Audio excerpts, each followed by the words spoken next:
Welcome in. The lamp is lit, the door is closed, and the night is finally yours.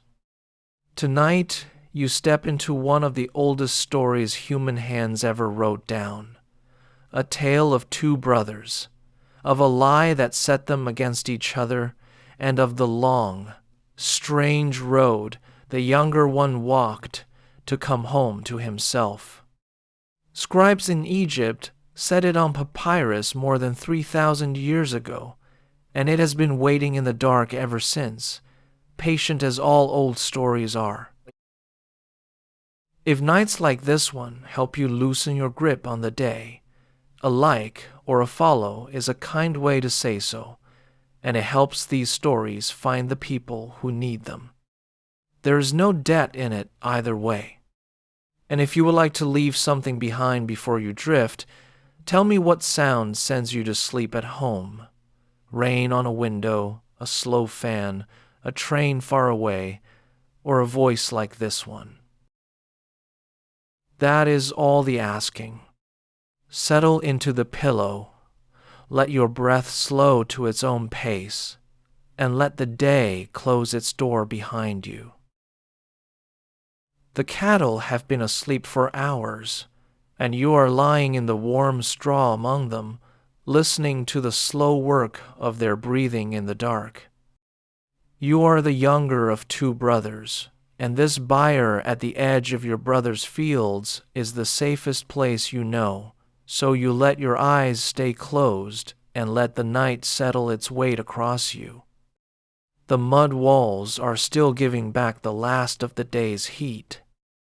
You can smell the animals and the dust of the day, and under it the cool green smell of the river not far off. Somewhere out in the reeds a bird settles and goes quiet. A cow shifts her feet in the straw beside you, and then is still again. There is nothing you need to do. There is no one calling for you. The day is behind you, and the morning is a long way off, and between them there is only this warm, dark, and the sound of the herd breathing. Let your own breath find the same slow measure. Let the straw hold you the way it holds them. The night has come down over the whole valley now, over the water and the fields and the low roofs of the house, and it asks nothing of you at all except that you stay here and grow heavy and let it carry you. You live at the edge of your brother's land, in a house that your brother built, and you have lived there for as long as you can remember. Your brother is the elder of the two of you. He is a grown man with a wife and a house and fields of his own, and he has taken you in the way an older man takes in a boy who has no one else, so that he is more like a father to you than a brother. This is simply how it has always been. You do not think about it any more than you think about the river being where the river is. He is the elder, and he is settled, and you belong to his house, and that is the shape of your whole life. The house sits low and square against the fields, its walls thick and pale, built to keep the heat outside in the day and to hold a little warmth through the cold hour before dawn.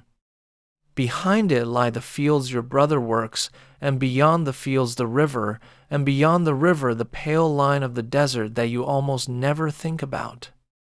In front of the house is the yard where the animals are kept, and the byre where they sleep, and the well, and the low store where the grain is kept in the dark. This is your whole country. You know every path across it in the dark. You know where the ground rises a little and where it dips, where the water stands after the flood and where it drains away. You could walk any of it with your eyes closed. Your days have a shape, and the shape is a comfort. You wake before the sun, in the gray time when the world has color but no light, and the first thing you hear is the animals stirring, because they wake when you wake, or you wake when they do. You go out into the cool of the yard, while your breath still shows faintly in the air.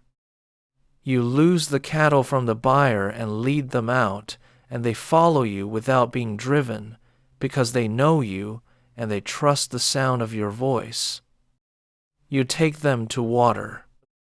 You take them to the pasture at the field's edge, where the grass grows green along the ditches. You watch over them through the long middle of the day while your brother works the land. And in the evening, when the light goes gold and then gray, and the heat begins to leave the ground, you gather them in again and bring them back along the dusty track to the byre, and you shut them safe for the night. That is your work. It is the same work every day, and you love it the way you love few things, quietly and without ever saying so. There is a thing about you that other men do not have, and you have never made much of it, because to you it is not strange. You understand the animals, not the way a good herdsman understands his beasts, though you understand them that way too. You understand their low speech. When the cattle low softly to one another in the pasture, you know what passes between them. When the lead cow lifts her head and calls, you hear the meaning under the sound. You know when they are content and when they are uneasy, when the grass ahead is sweet and when there is bad water in a ditch, because they tell you in their slow way, and you listen. You have never spoken of this to anyone.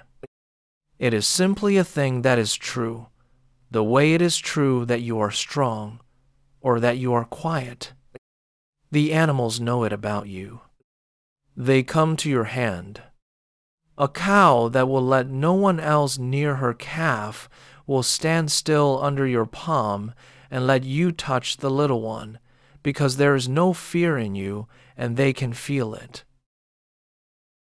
In the evening, the light does a thing you never tire of.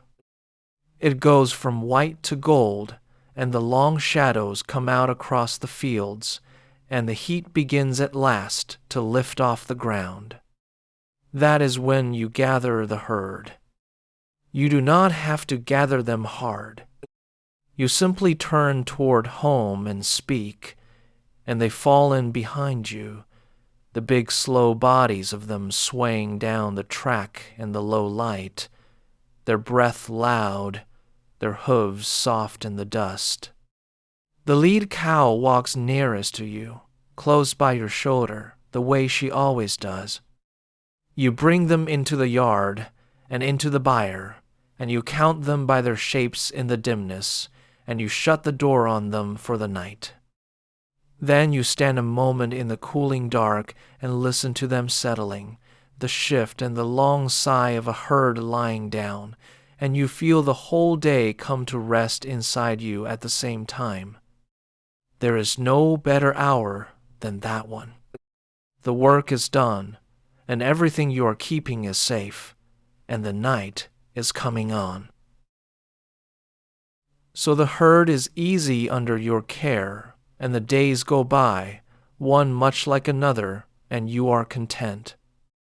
In the morning, you take them out. In the heat, you keep them by the water. In the evening, you bring them home. And every day, at some hour, your brother comes in from his fields, and the two of you sit in the shade of the house wall and eat together, and you say little, because little needs to be said. He asks after the cattle, and you tell him. He tells you how the land is doing, whether the ground is holding its water, how the young grain stands. His wife brings bread and beer and sets it down and goes back to her work. The sun moves across the sky. The shadows swing slowly around the house. And then you both get up, because there is always more to do, and you go back to your animals, and he goes back to his soil. You do not think of yourself as happy, because you do not think about it at all. But if anyone had asked you, in those days, whether your life was a good one, you would not have understood the question. Of course it was good. You had your brother, who was kind to you, and asked nothing you could not give. You had the herd, who trusted you and needed you. You had the house at the field's edge and the river beyond it, and the same warm dark to lie down in every night. What more is there to want when the animals are fed and the day is done and the straw is warm? You lie down among them at night as you are lying now, and you let the day fall away from you, and you sleep the clean, deep sleep of a body that has worked well and eaten enough and is safe. And in the gray before the morning you wake again, and it begins again, and it is always the same, and the sameness is the whole of the sweetness.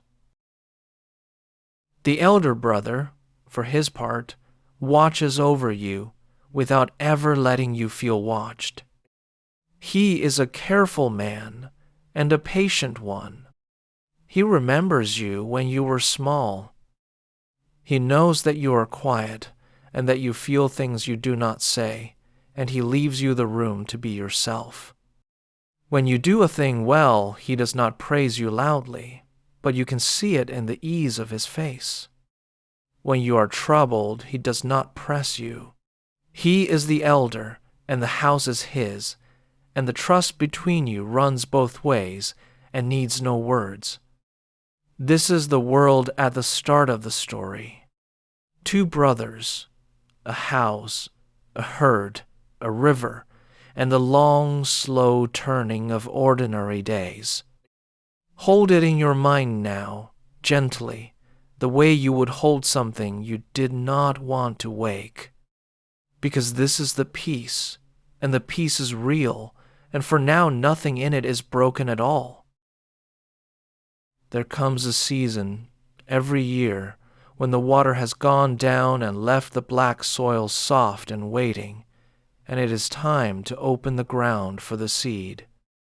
This is the busy time, and in the busy time the herd alone is not enough work for two hands. So you leave the pasture to itself for a while, and you go down into the fields to work beside your brother. You like this time. You like the feel of the earth, and you like being near him through the whole of the day, the two of you bent to the same task under the same sky. In the early light, the two of you yoke the oxen and lead them out to the edge of the field. The great beasts stand patient while you settle the wooden yoke across them and bind it fast. You speak to them low as you work, and they turn their heavy heads toward the sound of you, and they are calm. Your brother takes the plow, and you walk at the head of the team, and together you begin to break the dark soil for the year's seed. The plow bites in. The earth folds back from it in a long, slow wave, wet and black and shining faintly where the blade has passed. The smell of it rises around you, the deep smell of turned earth, cool and heavy and full of the river, and it is one of the best smells in the world, and you breathe it in and say nothing. You walk the length of the field and turn and walk it back. The oxen lean into the yoke, and the yoke creaks with their pulling, a slow, steady creak that comes again and again, so regular that after a while you stop hearing it and it becomes a part of the quiet. Your feet sink a little into the soft ground with every step. The sun climbs. The line of broken earth grows longer behind you, furrow beside furrow, dark and even, and you can look back and see the morning's work laid out plain, and it is good to see. Your brother walks steady behind the plow.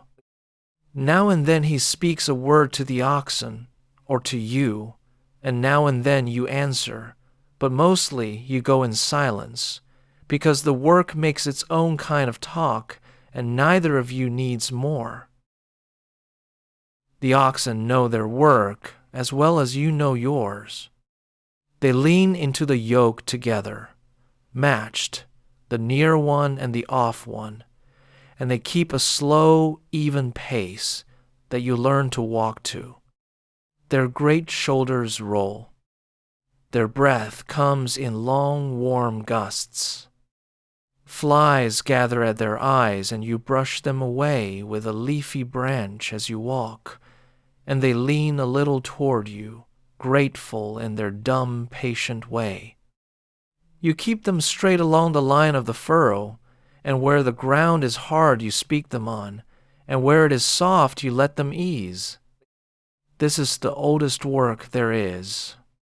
Men have opened this same black ground in this same slow way since before anyone can remember, and standing in it, walking at the head of the team while the plow bites in behind you, you feel yourself joined to all of that, though you could not put the feeling into words and would not try. You only know that it is right and that you are where you are meant to be. When the sun stands high and the heat lies heavy on the field, you stop. You lead the oxen into the shade of a wall at the field's edge, and loose them from the yoke and let them rest. Then you and your brother sit down in the same shade, with your backs against the cool stone, and you rest too. The sweat that stood on you all morning begins to dry now in the shade, and where it dries, the air feels cool against your skin, and it is a small pleasure, but a real one, that cooling in the heat of the day. Your brother's wife has sent out bread, and there is beer, and water from the well, and you eat slowly and drink and do not hurry. Out in the sun the field shimmers. The oxen stand with their heads low, tails swinging slow against the flies. A hawk hangs high over the fields and does not move.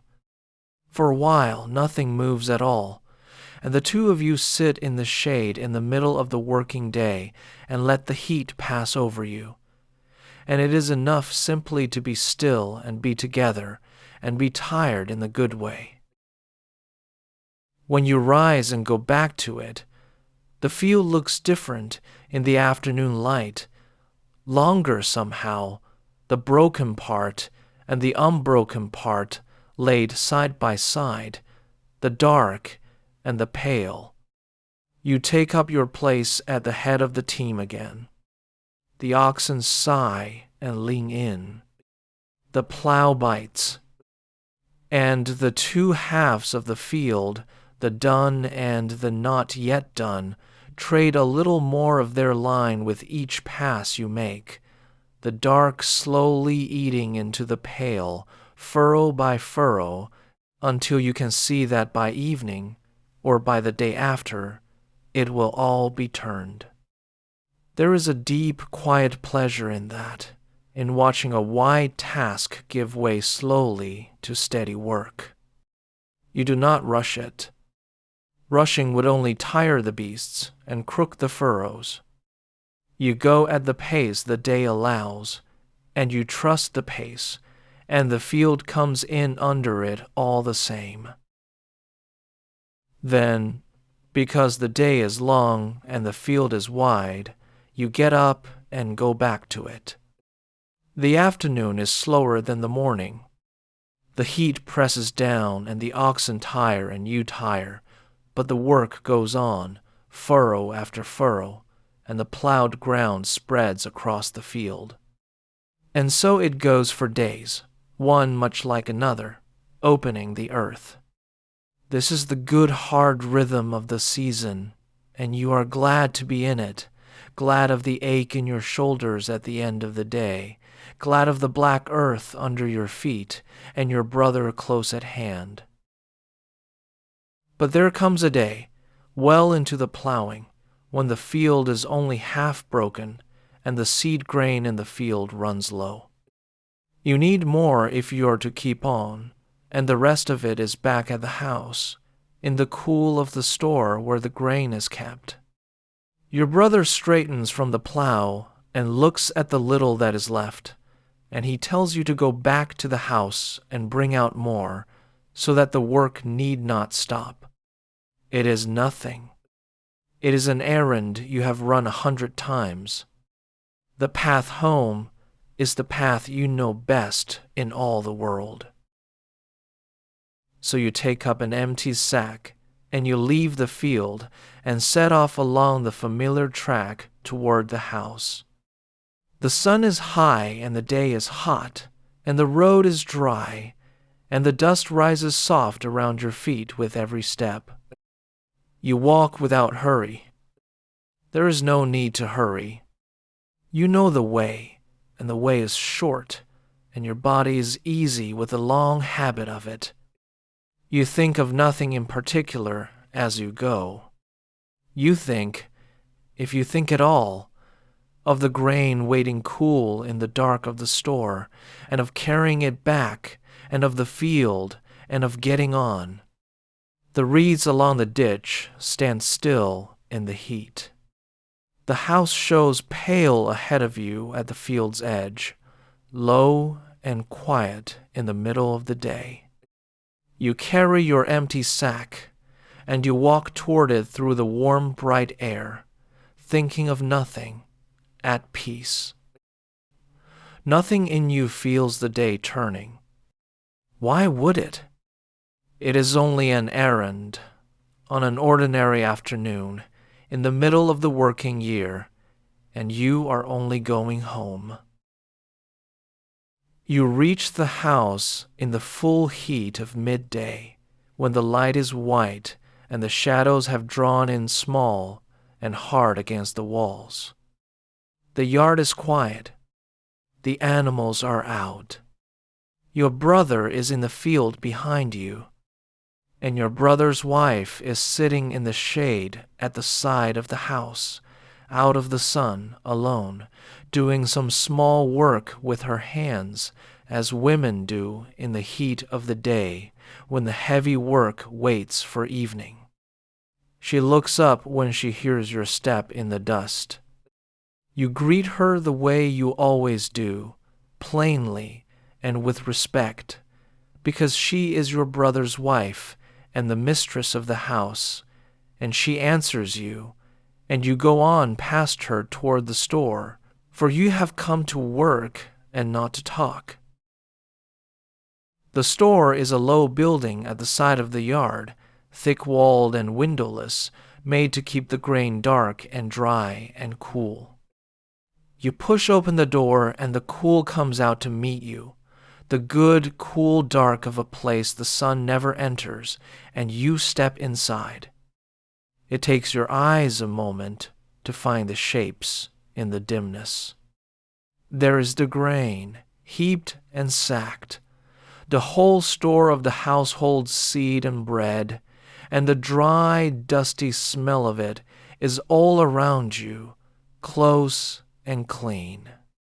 You set down your empty sack, and you begin to fill it, and then, because the field is far and the day is long, and you would rather carry much once than little twice, you gather up a great load, far more than one sack, as much as a strong man can lift and more.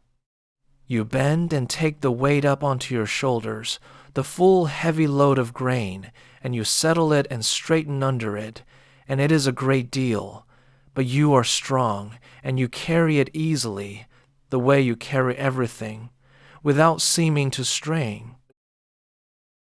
For a moment you stand there in the cool dark with the load settled on your shoulders, and you let yourself feel how good the coolness is after the walk in the sun. The store is the one place on the whole farm where the heat never comes.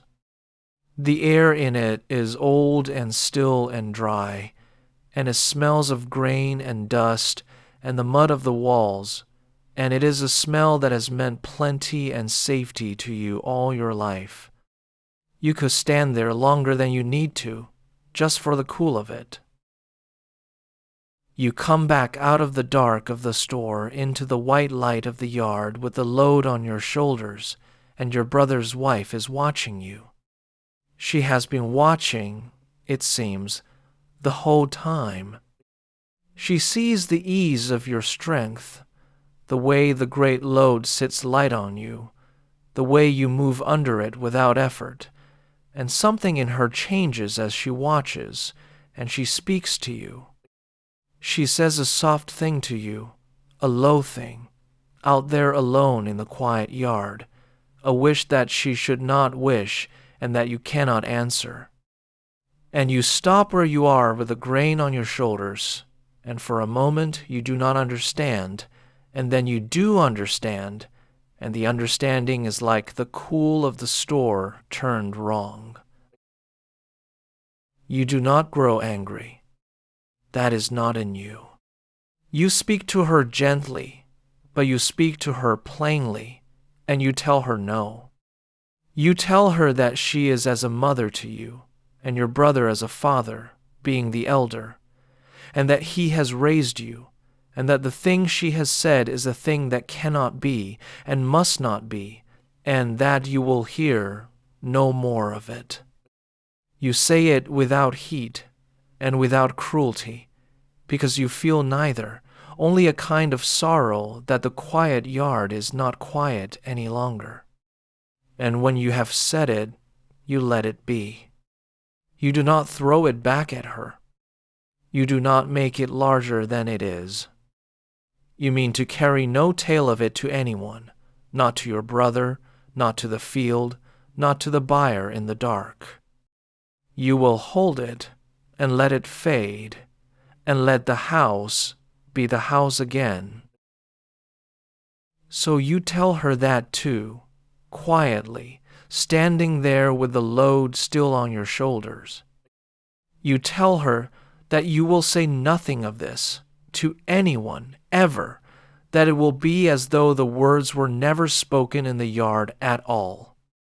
And then, because there is nothing more to say, and the field is waiting, and the day is passing, you shift the great weight of the grain and turn away from her and go.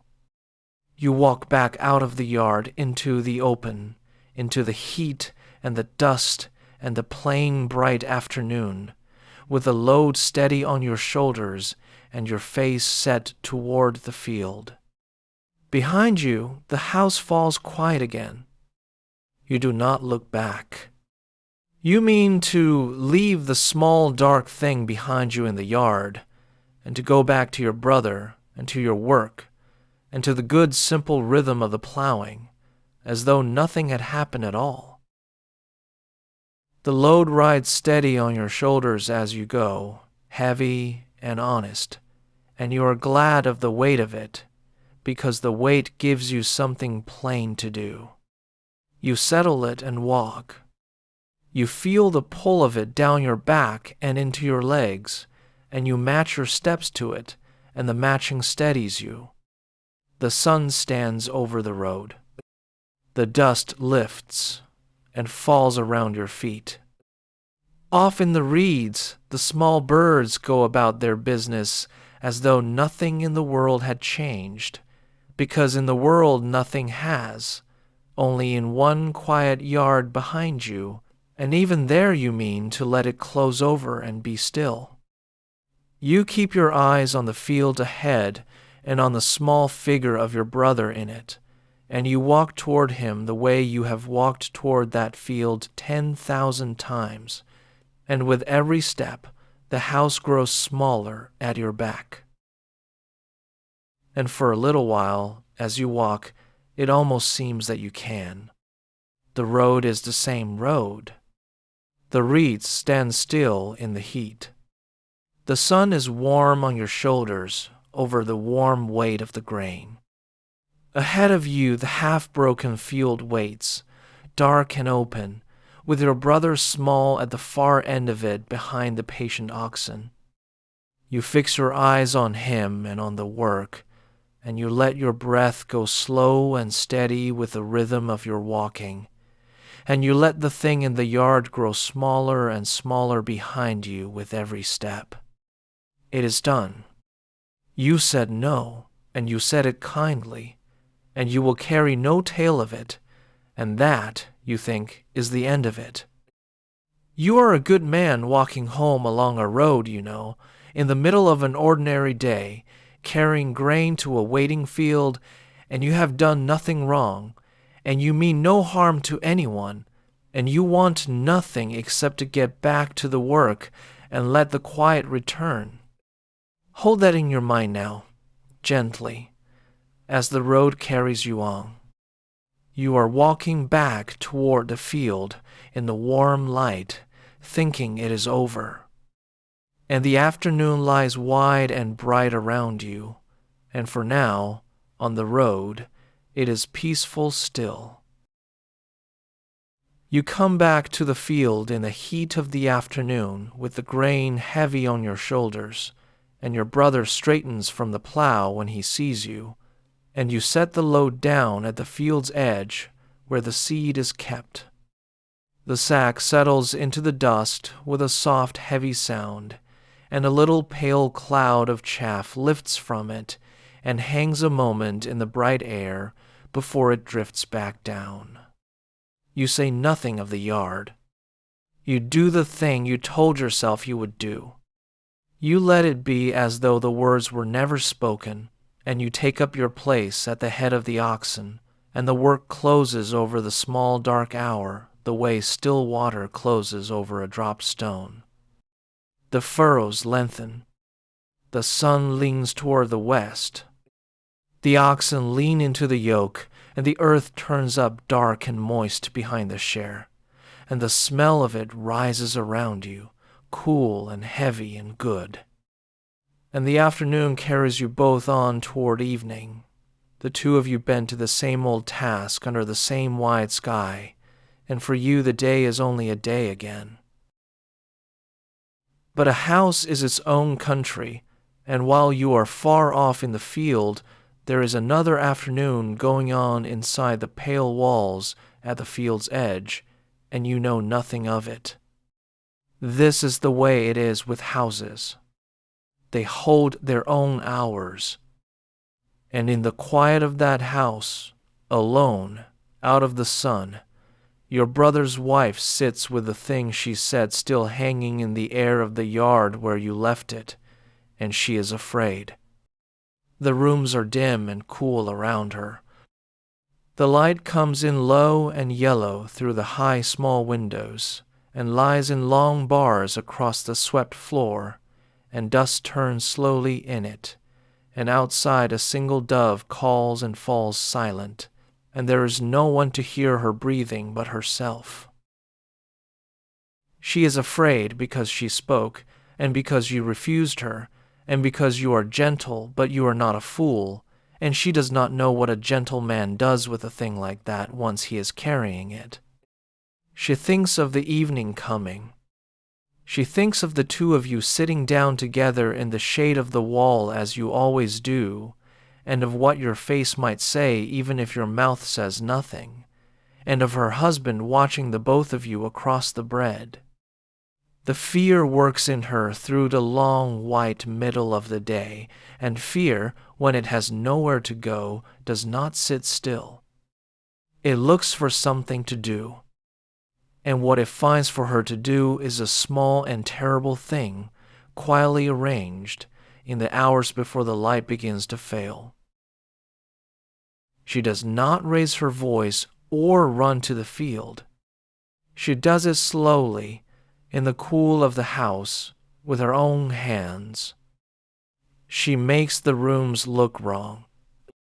She undoes the order that a house wears when its day has gone well, and she leaves in its place the look of a house where something has happened. She pulls a jar from its place and lets it lie. She scatters what was neatly stacked. She rubs the ash of the cold hearth into her arms and into the cloth she wears, so that she will look like someone who has struggled in the dust, and the gray of it clings to her skin and to the weave. And she does the same to herself.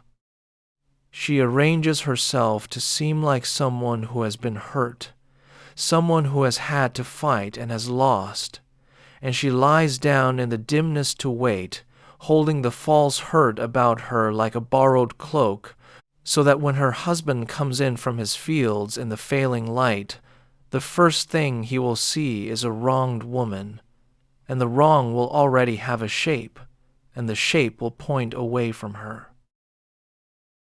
Out in the field, you feel none of this. How could you? The evening is coming on the way it always comes, the light going from white to gold, the shadows swinging long across the broken ground, the heat beginning at last to lift. A little wind comes up from the river and moves through the standing reeds at the field's edge, and they hush against one another, and the sweat cools on the back of your neck. You loose the tired oxen from the yoke and lead them to the shade and let them stand. Their flanks are dark and wet, and they blow softly and swing their heavy heads, glad of the rest. Your shoulders ache in the good way. The field is nearly turned.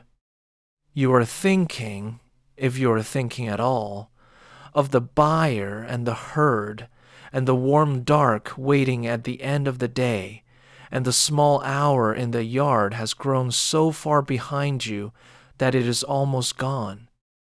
You walk toward the house in the gold light beside your brother, tired and easy, meaning only to eat and to rest. And your brother, walking home beside you, is easy too. He is a careful man and a patient one, and his mind is on his land, on the water and the young grain and the day's good work, on nothing darker than the count of the furrows still to break. He is coming home to his house at the end of a long fair day, and he expects what he always finds there, warmth and quiet and the ordinary evening. He does not know that the house has changed its face while he was gone. He does not know that he is walking toward a thing that will turn the whole warm world of the two of you over in an instant, softly, without a single blow. He comes to the house ahead of you, or you have gone to the byre first with a herd, or the ways part somewhere in the gathering dusk. However it falls, he comes into his own house in the failing light, and there in the dimness he finds his wife lying as though hurt, and he sees the rooms in their wrongness, and his heart stops in him. He stands in the doorway with the last of the gold behind him, and for a moment he cannot make the sense of it, the fallen jar, the scattered things, the ash upon her, the wrong shape of his own quiet home. He asks her what has happened, and she tells him. She meets him with a lie, and the lie is told against you, and it turns everything you are into its opposite. The gentle refusal in the yard becomes, in her telling, a thing you did to her, a thing you tried and were refused. She lays your own no upon your head as though it were her own, and she does it lying down in the dark with the false hurt about her, and there is no one there to say that it is not so. And the elder brother's heart turns hot inside him. That is the whole of it, and it is enough. Nothing loud is shown. There is no shouting that the walls remember, no thing thrown, no blow struck in the dimness. There is only a good man standing in his own doorway in the last of the light, hearing a thing he cannot bear about the one he raised like a son, and feeling the warmth go out of the house he built all at once, as though a door had been opened onto the cold. The trust that ran between the two of you, the trust that needed no words, is caught in an instant like dry reeds catching, and it burns without a sound. He believes her. Why would he not believe her?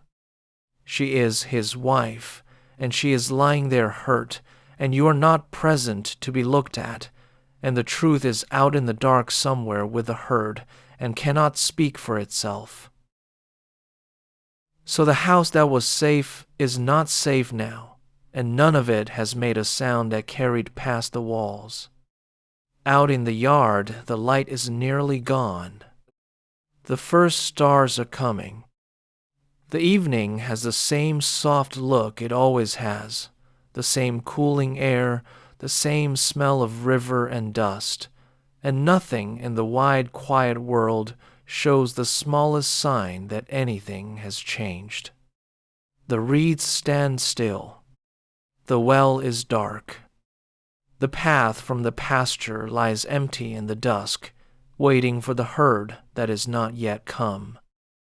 A jackal calls once, far off across the fields, thin and high, and is answered by nothing, and the silence comes back down over everything.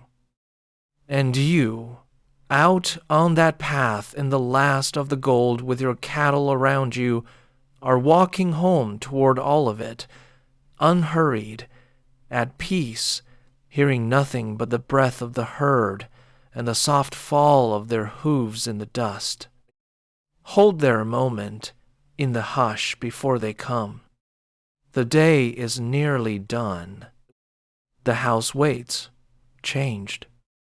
And the night, which has seen 1,000 houses change and 1,000 hearts turn hot and cool again, comes down gently over the whole valley all the same, over the guilty and the innocent alike, asking nothing, keeping its own counsel, dark and wide and calm. Out in the last of the light, you are bringing the herd home. This is the hour you love the best, and it is the same tonight as it is every night, or it seems the same. The light has gone from gold to gray, and now the gray is deepening toward dark, and the first cool of the evening lies along the track. You have turned the cattle toward home the way you always do, with a word and not a whip, and they have fallen in behind you, the big slow bodies of them swaying down the dusty path, their breath loud and warm in the settling dark, their hooves soft in the dust. The smell of them is all around you, warm hide and milk and the sweetness of chewed grass, and it is the smell of every evening you have known. The led cow walks nearest you, close by your shoulder, the way she always does. Above the fields, the sky is going deep blue, and low in the east a first faint moon is up, thin and pale, laying a little cool light along the reeds. Somewhere behind you a calf lows for his mother and is answered, and the small sound folds back into the quiet. You are tired in the good way. Your work is nearly done. You are thinking of the buyer and the shut door and the warm straw, and of lying down among them in the dark and letting the day fall away. And then the lead cow lifts her head, close by your shoulder, and lows. You hear it the way you hear all their speech, under the sound, plainly, the way another man hears words. And what she says stops you where you stand on the track in the blue dark. She tells you not to go on to the buyer.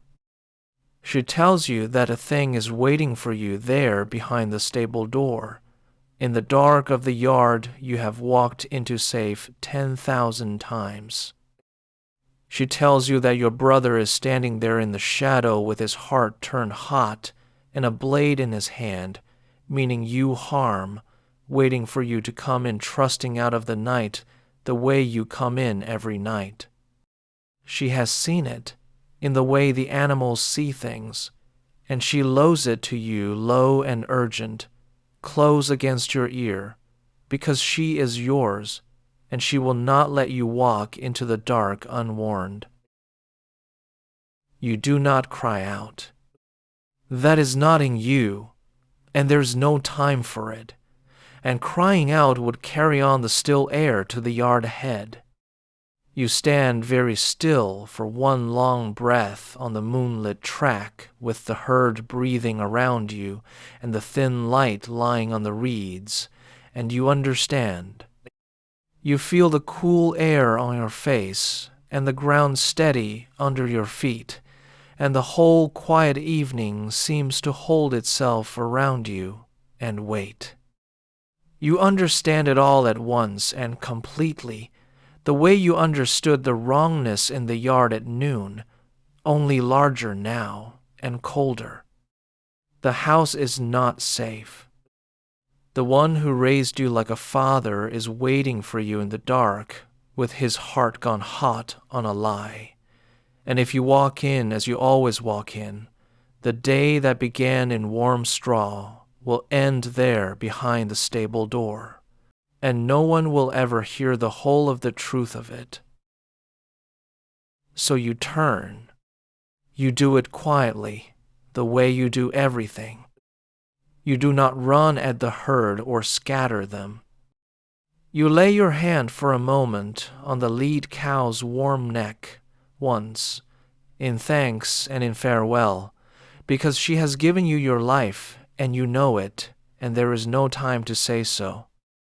You feel the heat of her under your palm and the slow, strong beat of the great body, and the breath of her comes warm against your arm in the dark.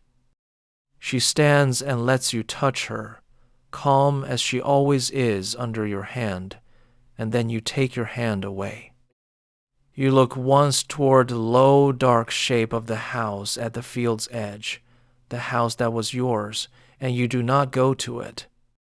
And then you turn away from the byre and the shut door and the warm straw and the whole of the only home you have ever had, and you begin to run out across the fields in the moonlight, away from the house, away from the waiting dark, out into the wide gray country under the thin new moon.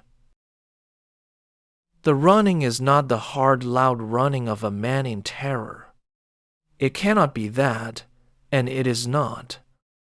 It is a long, quiet running through the soft night, more like a held breath than a chase, your feet finding the ground you know so well even in the dark, the moonlit fields opening ahead of you, pale and empty and still.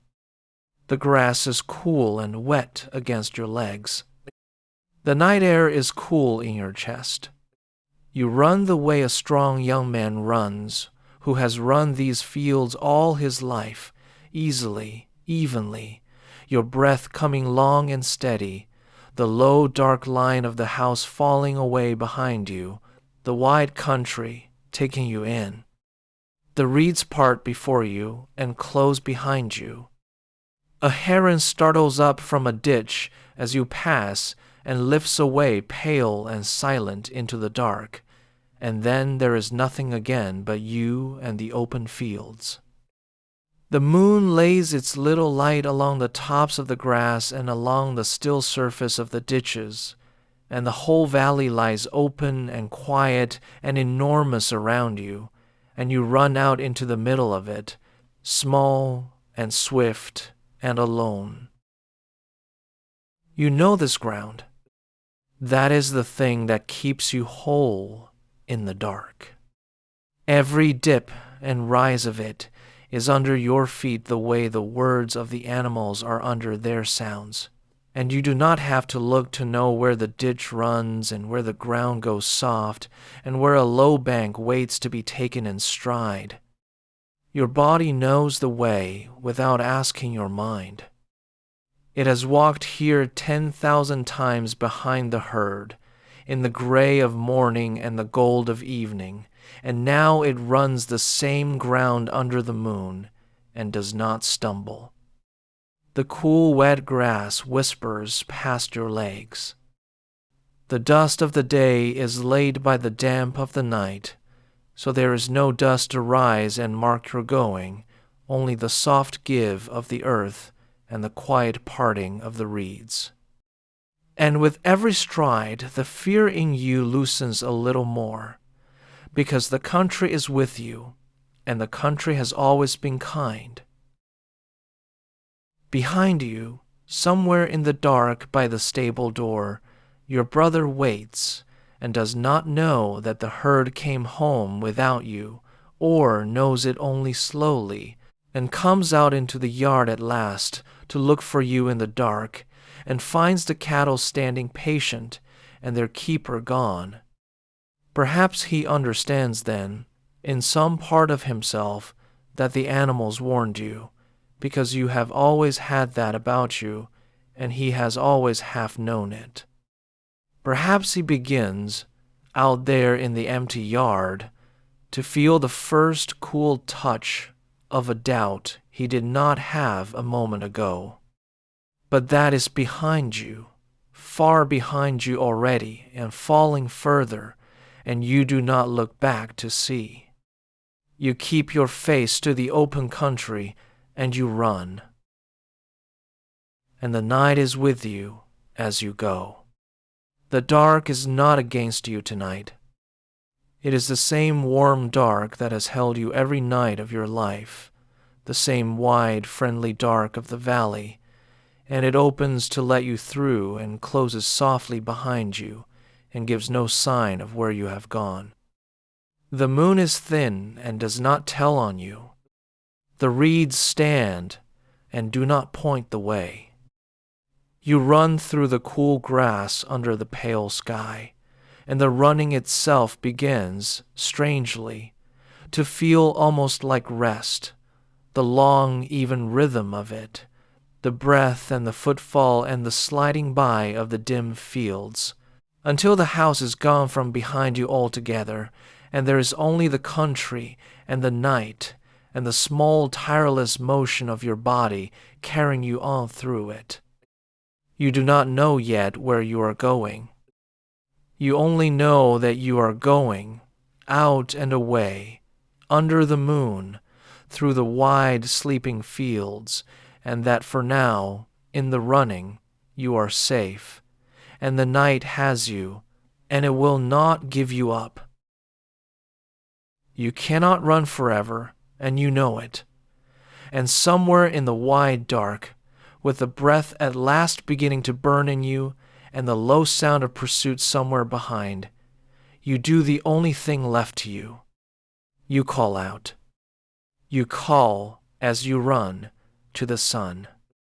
Not to the small, thin moon overhead, but to the great one that is gone now under the world, the one that rules the day and sees all things and is fair, the light that will come up in the morning over these same fields, whether you are here to see it or not. You call to it out of the dark, running, and you ask it to be the judge between your brother and you, because you have done no wrong, and there is no one else in all the wide night to hear you and know it. And the sun hears you. This is a night older than telling, gentle in its old strange way, and the sun hears the innocent one calling in the dark and answers him. Between you and the one who follows you, across the moonlit land, a water opens. It comes up out of the ground in an instant and lies suddenly wide across the country where a moment before there were only fields, a broad, still sheet of water gleaming pale under the thin moon, so wide that no man could leap it, and no man in his right mind would try to cross it. The cool breath of it reaches you where you stand, the damp smell of mud and reed and open water rising into the dry night air. It lies down flat and quiet between the two of you and stops the running, all at once, the way a hand laid flat upon a table stops a rolling thing. For the water is not empty. It lies full of the long, dark shapes of sleeping crocodiles, still as logs upon the surface and along the near bank, drowsing in the cool of the night, and no one crosses a water like that. Not the pursued, and not the pursuer. You come to the edge of it out of breath, and you stop, because there is nowhere left to run, and there is no longer any need. The reeds stand tall and black at the water's rim, and the mud is cool and soft under your feet, and out on the pale sheet the dark shapes lie without stirring. On the far side, across the wide pale gleam of it, your brother comes to the other bank and stops too, and stands, because he cannot come to you, and you cannot go to him, and the water and the sleeping shapes upon it lie between you like a thing decided. The running is over. It simply ends there, at the two banks, in the moonlight, with the still water between. And in the stopping, everything grows quiet. That is the gift of the water, more than the safety of it. The chase is done, and the breath slows in your chest, and the great pounding urgency that carried you across the fields drains away and leaves stillness in its place. You feel the cool mud under your feet and the night air moving slow across the water, and the burning goes out of your legs, and the ground itself seems to hold you up and let you rest. You stand on your bank in the cool of the night with your hands on your knees and your breath coming easier and easier, and across the water your brother stands on his, and for the first time since the lead cow lowed at your shoulder, there is time, and there is quiet, and there is nothing loud left in the world at all. The moon lies on the water. The crocodiles drowse and do not stir. The reeds along both banks stand black and still against the pale sheet of the water, and the whole wide night holds its breath and waits for what will be said. And now, across the water, with the whole truth safe in you and no blade able to reach you, you speak. You do not shout it in anger.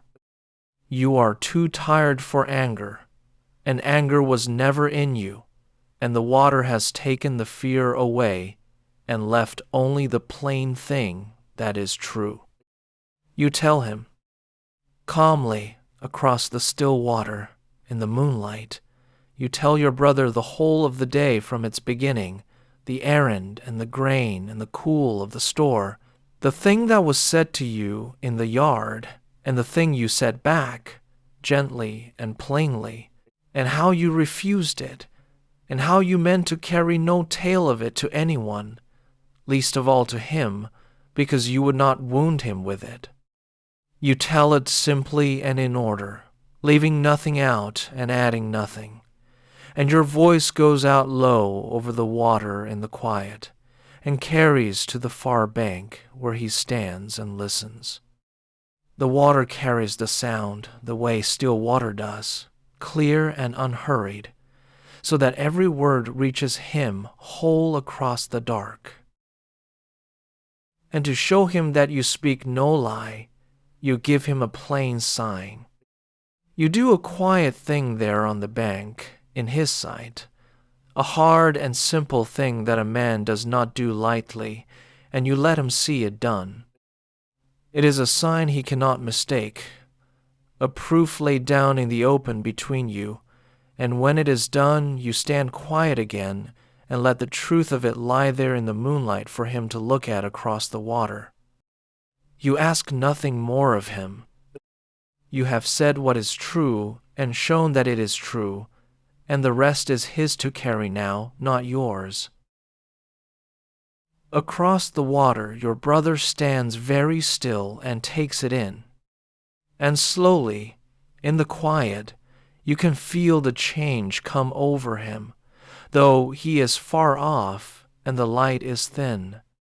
The hot thing in his heart, the thing the lie lit in him at his own doorway in the dusk, begins to cool.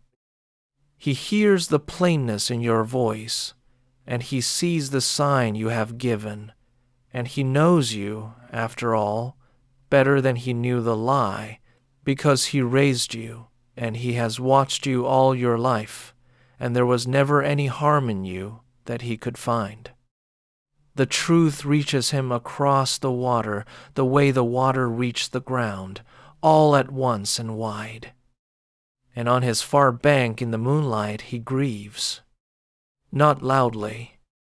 There is nothing loud anywhere in this hour. He grieves the way a careful man grieves, standing still, understanding at last what was done and what he almost did. And there is no undoing the water between you tonight, and no crossing it, and so he can only stand and know it, and let the knowing settle into him in the dark.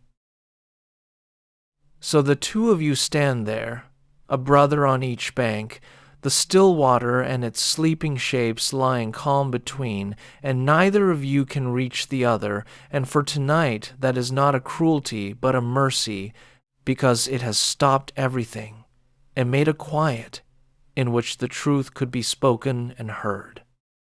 The moon moves a little in the sky.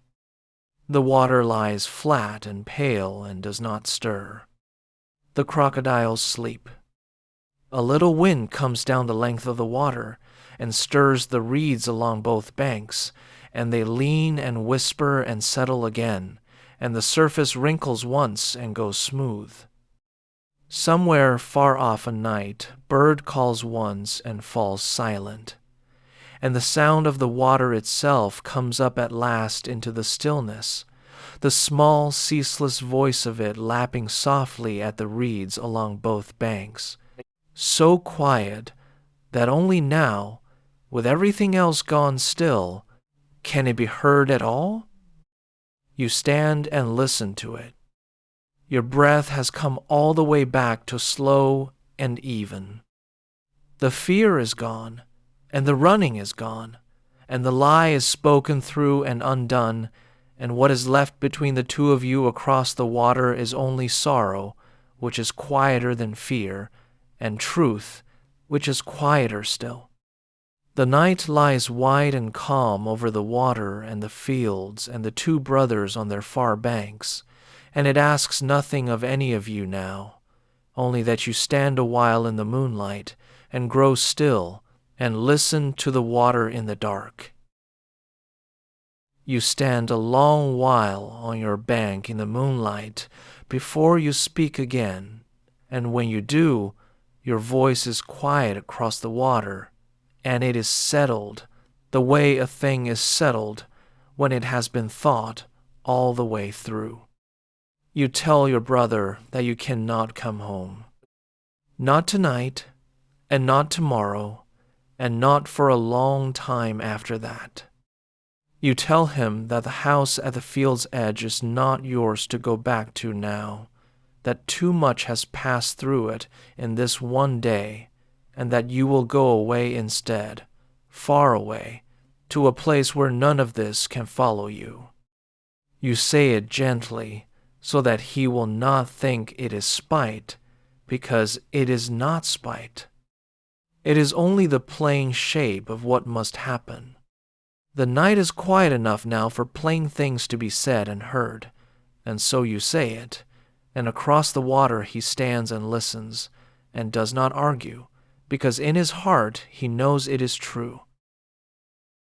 You tell him where you will go. There is a valley, you say, far off from here, past the green fields and the last of the villages, past the edge of the water land and out into the high dry country where few men go. It is a lonely place, a fold in the hills where the wind comes down cool at night, and in the middle of it there grows a single tree, one tall pine standing alone, older than any man, its top lifted high into the sky above the empty land. You have never seen it, but you know of it the way you know the speech of the animals, plainly, without being told. That is where you will go. That is where you will make your life now, under the one tree, in the quiet, far from the house and the field and the water and everything that happened here tonight. And then you tell him the strange thing, the thing that will keep you safe, and you tell it to him calmly, across the still water, as though it were the most ordinary thing in the world. You will take your heart, you say, out of your own body. You will lift it up out of yourself and carry it to the top of that tall pine, and you will set it there among the highest blossoms, in the very crown of the tree, where the wind moves and the birds go, and no man's hand can ever reach. Your heart will rest there, safe in the high, clean air, far above the ground, far above the reach of any harm. And as long as it rests there, no wrong that anyone means you can ever truly find you, because the deepest part of you will be hidden where no one can climb.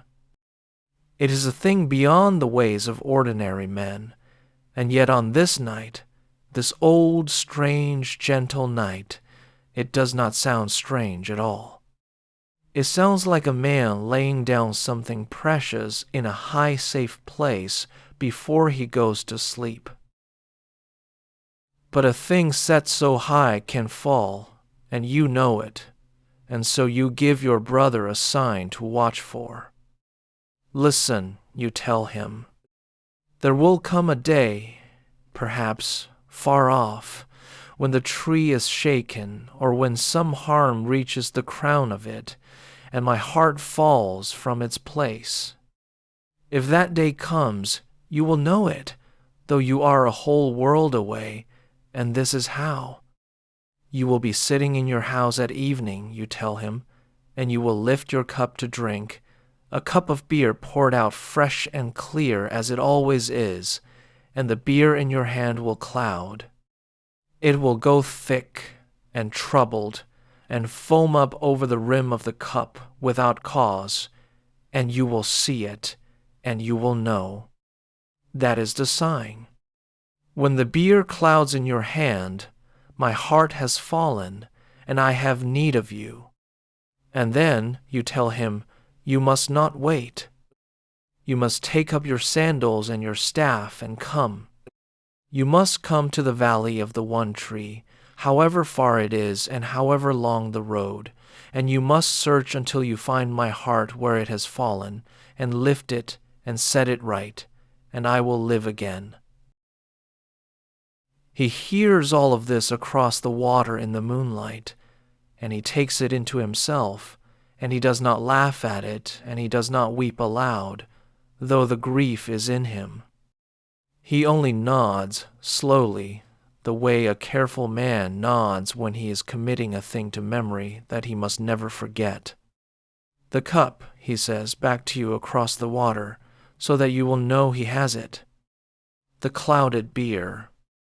He says it once, quietly, to fix it in himself, and you know then that he has it, and that he will keep it, and that however many years pass in his house at the field's edge, he will never lift a cup at evening again, without half looking to see if it is clear. It is a thing you have given him to carry, the way he once carried you, and he takes it up without complaint, and that is how you know that the trust between you is whole again, mended in the very hour it was so nearly lost. For a while neither of you speaks at all, and the night speaks instead. The water lies between you, wide and still and pale under the moon, and along its far edge the reeds stand up black and unmoving in air that does not stir them. You can hear the small sounds of it, the faint lick of the current against the mud of the bank, the settling of the dark shapes that drowse half sunk upon the surface, a single drop somewhere far off as a fish turns and is gone. The cool of the water comes up off it and lies along your arms, and the smell of it comes too, the flat green smell of river silt and wet reed and cold mud, the smell of the low country you are leaving. You breathe it in slowly, standing on your bank, and you let it settle in you, because it is the last of this place that you will carry, and you want to carry it whole. Across the water, your brother stands in the same cool and the same smell, breathing the same night, and for this little while, with the water between you and the moon above you both, there is a kind of peace in the parting, the peace of a thing said truly and heard truly, and needing nothing more.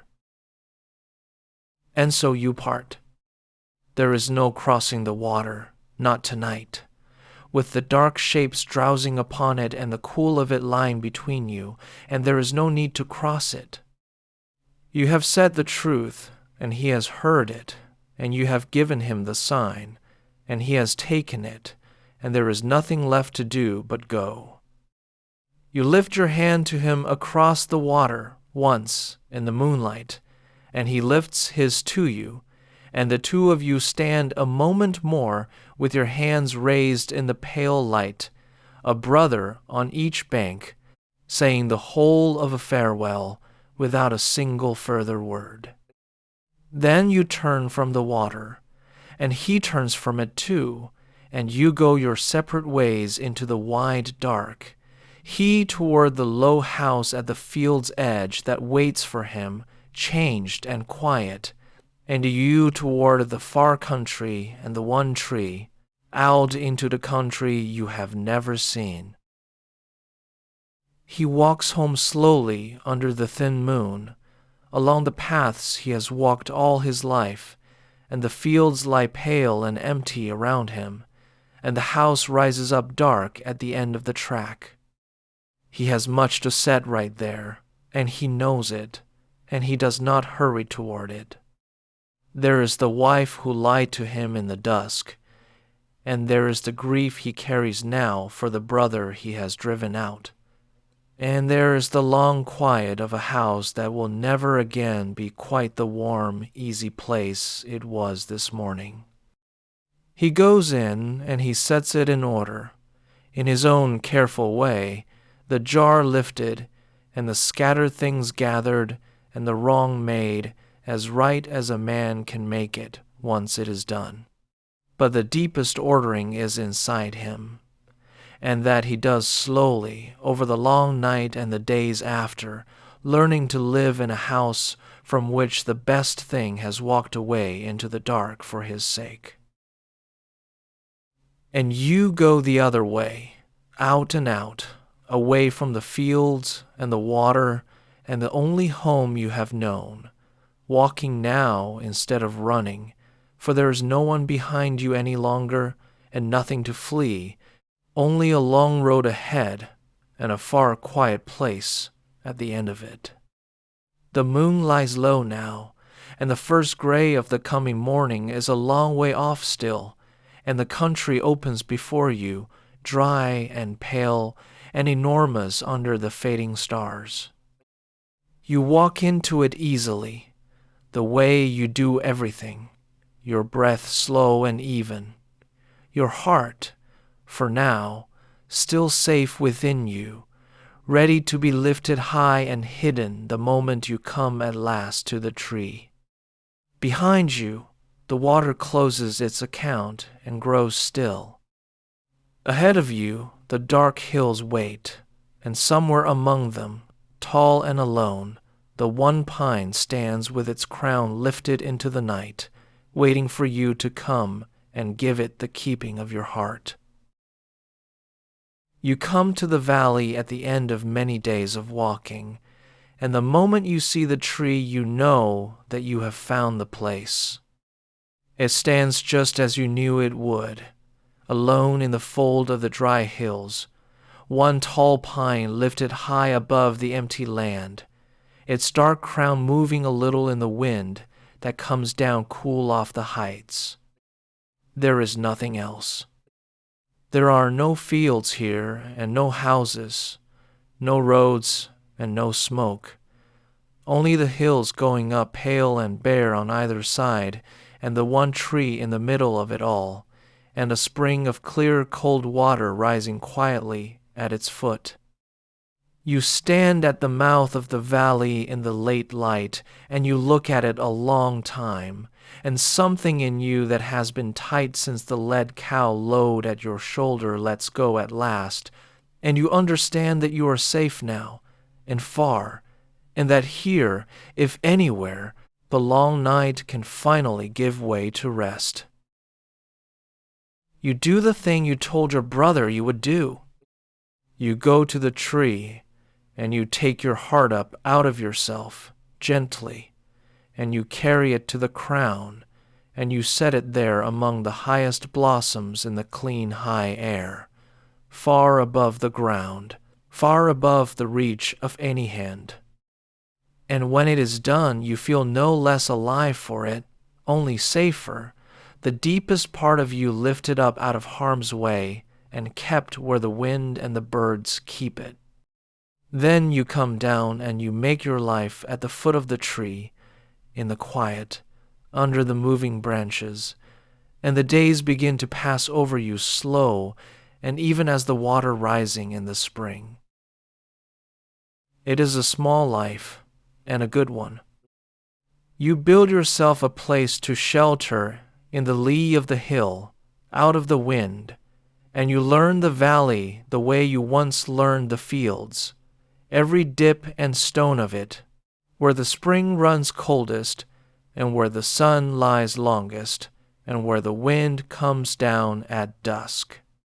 You drink the clear water that rises at the tree's foot, so cold it aches in the teeth, so clean it tastes of stone and nothing else. You eat what the country gives. You lie down at night in the shelter of the hill, with the great tree standing over you. And above you in the dark, its high crown moves and whispers, and your heart rests there among the blossoms, safe, and you sleep the deep sleep of a man who has nothing left to fear. The gods, who see the lonely places as well as the crowded ones, look down upon you in your valley, and they take pity on the quiet of your life. It is not good, they judge, that a man so gentle should live all his days with no one to speak to but the wind and the water and the low speech of the wild things. And so they fashion for you a companion, shaping her with care, and they set her in the valley to share your life. And now you are two beneath the tree instead of one, and the days that were quiet grow gentler still. She learns the valley as you have learned it. You show her the cold spring and the warm rock, and the place where the wind comes down, and the two of you keep house together in the fold of the hills, far from any road, at the foot of the one tree, and the loneliness that the gods took pity on is gone. The days settle into a shape between the two of you, a soft and unhurried shape that repeats itself and asks nothing. In the early light, you go up the valley together to where the spring runs coldest, and you fill what you carry, and you carry it back down to the shelter in the lee of the hill. You gather what the country gives, the two of you moving slowly over the pale ground with the sun climbing behind you. You sit in the shade of the great trunk at the height of the day and rest, and speak a little, and fall quiet again, and neither of you needs to fill the quiet, because the quiet here is good. She is easy to be with, the way the animals were easy, and there is a trust between you now that grew up on its own out of the long, peaceful days, the way moss grows on a stone by water, without either of you tending it. In the evenings, you watch the light climb the western hill and go, and the first cool come down, and then you go in out of the dark together and lie down under the whispering tree, and sleep comes, and the valley keeps you both. Nothing loud happens here. That is the whole nature of the place, and the whole gift of it. The seasons turn over the valley slowly, the heat coming and the cool coming after it, the wind changing its quarter, the blossoms opening in the crown of the tree and falling and opening again, and none of it comes with any noise. In the morning the sun climbs the eastern hill and lays its warmth down the length of the valley, and the pine resin grows warm and sweet in the heat of it, and the whole air fills slowly with the clean smell of the tree, resin and needle and warm bark, until it is like breathing inside something living. At noon the two of you rest in the shade of the great trunk, out of the sun, and the water sounds quietly at your feet. In the long gold evenings, the light climbs back up the western hill and goes, and the cool comes down, and the wind rises in the high branches and moves there all night with a sound like a far-off sea, and under it you sleep. At night, the valley shows you a different face, and it is gentler still. The heat goes out of the ground the moment the sun is down, and the cold comes up out of the stone quickly, clean and dry, nothing like the damp cold of the river country you left. You lie in the shelter of the hill with a companion beside you, and above you the sky over the valley is not the low, soft sky of the fields, but a high black one, enormous and crowded, hung so thick with stars that the pale road of them runs clear across it from hill to hill. The great pine stands up black against all that light, its high crown a dark shape moving slowly where the wind works in it, and the wind carries down to you the smell of the resin cooled now and sharp, and under that the cold mineral smell of the spring, and under that only the clean nothing smell of the dry night air. Somewhere up the valley a night bird calls once and falls silent. The water runs quietly at the tree's foot in the dark, the one sound that never stops, patient and low and even, and you lie and listen to it with your eyes closed and let it carry you down, the way it carries everything down, gently, toward the morning. You want for nothing that the valley does not give. There is the cold water and the warm sun and the shade and the shelter and the companion beside you, and above it all the tree standing over your whole life, holding your heart safe in its crown. The fields are far away, and the house at the field's edge is far away, and the water where you stood and spoke the truth in the moonlight is far away, and the brother who watches for a clouding cup at evening is a whole world off, keeping his faith in a country you will never see from here. All of that is behind you and below you and gone. Here there is only the slow turning of the peaceful days, the resin and the water and the wind, the blossom and the fall, and the long, deep nights beneath the whispering tree. And so the story lets you rest a while, out in your valley, at the far still edge of everything, where nothing loud can come. The wind moves in the high branches in the dark. The spring rises cold and quiet at the tree's foot, and runs away down the valley, and is lost among the stones. The blossoms open in the crown, high up, around the safe and hidden thing that beats there, and the two of you lie down in the shelter of the hill and let the night close gently over you. There is no danger here that anyone can see. There is only the valley and the tree and the cool dark and the sound of the wind coming down off the heights, and it is easy in a place so quiet and so far, to let the eyes stay closed and the breath grow slow, and the long, peaceful days carry you softly on toward morning. Far below your valley, past the dry hills and the last of the empty country, the great river runs, wide and brown and slow, carrying the whole of the land upon its back the way it has done since before there were men to watch it. And one day, on an ordinary morning, a small thing enters that river far up in the quiet country and begins to travel down it. A single lock of your companion's hair has come loose and been carried off, out of the valley on the wind or the running spring, down through the folds of the hills and out at last onto the moving water, and there the river takes it, the way the river takes everything in the end, and bears it away downstream toward the lowlands and the crowded green heart of the country, small and dark upon the wide brown flood. It is nothing to look at, a single lock of hair turning slowly on the surface of a river that carries whole trees and drowned boats and the silt of half a world. No one sees it go.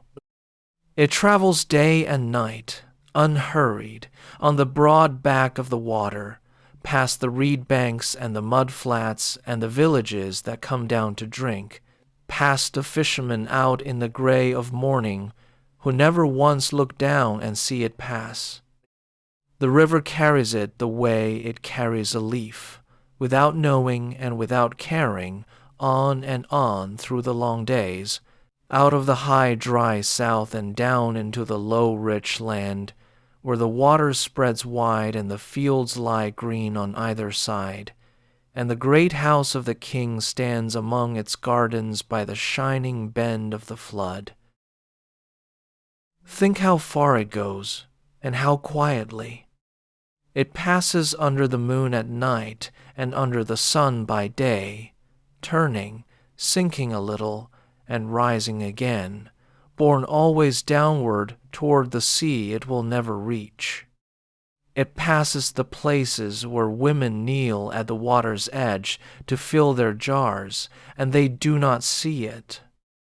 It passes the herons standing still in the shallows, and the cattle come down to drink in the heat, and none of them mark it.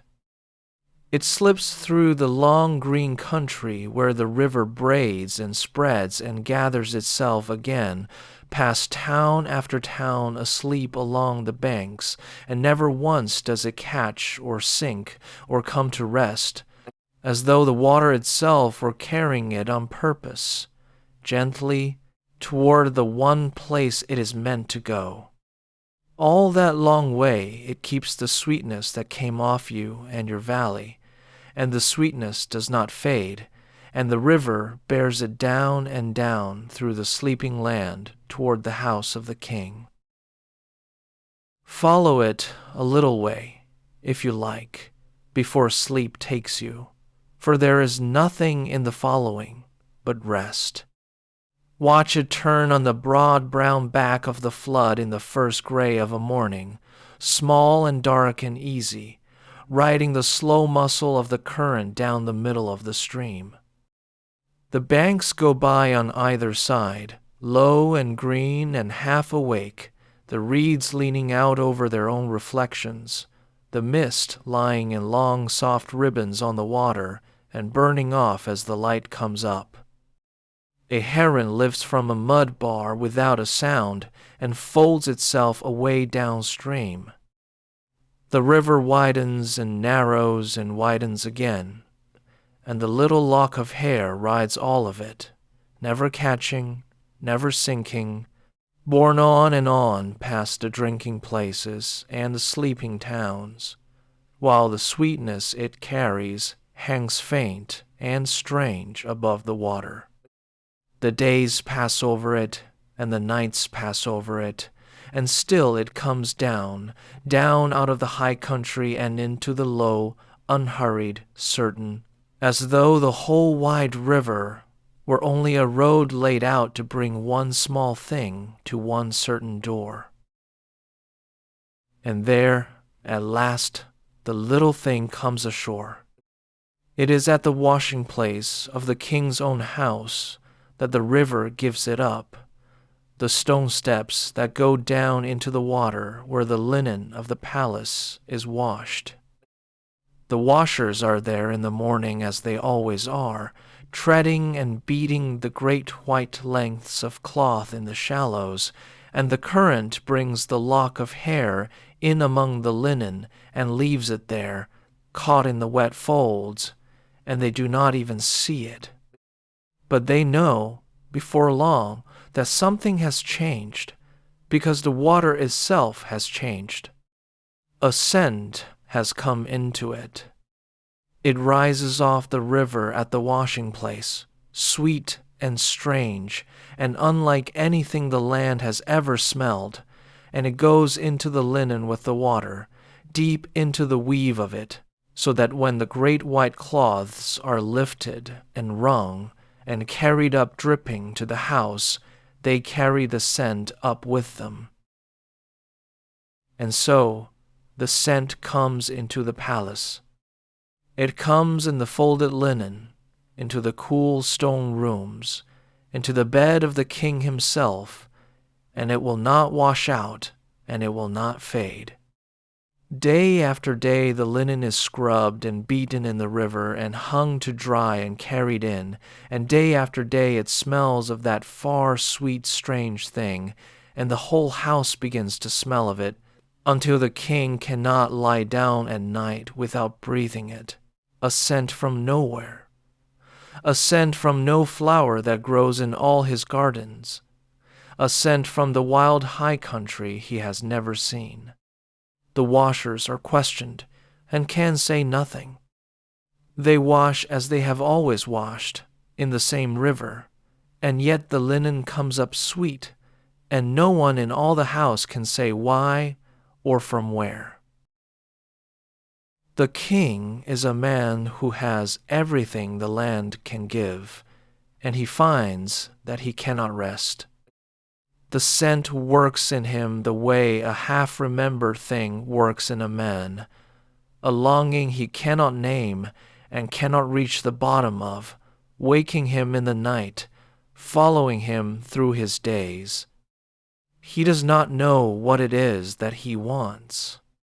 He only knows that it comes to him on the linen off the river, and that it comes from somewhere far up the water, from some source he has never seen and cannot picture, and that he will have no peace until he knows what it is. It is not the greed of a king for a new thing. It is quieter and stranger than that, a pull towards something he feels certain is out there, somewhere up the long river, in a country beyond the edge of his own.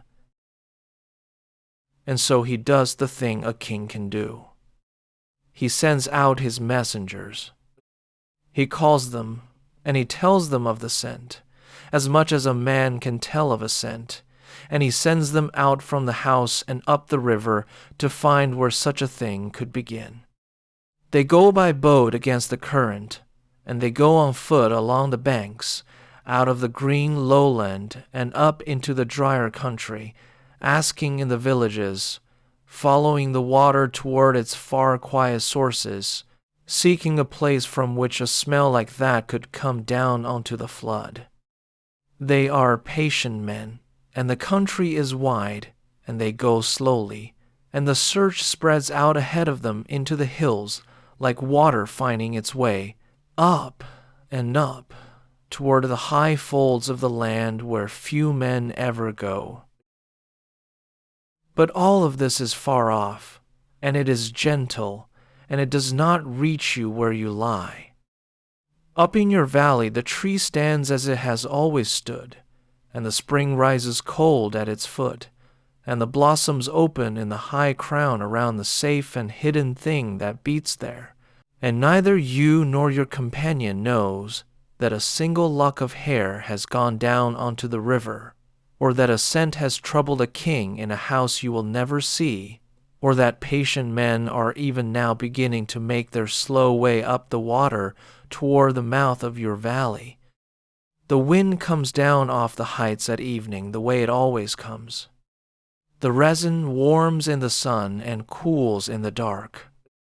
You lie down at night in the shelter of the hill, and the great tree whispers over you, and you sleep, far away and untroubled, while the rumor of your quiet life travels on ahead of you down the length of the world, carried on the water, sweet and strange and slow, drawing the wide land's attention gently toward the still place where you rest.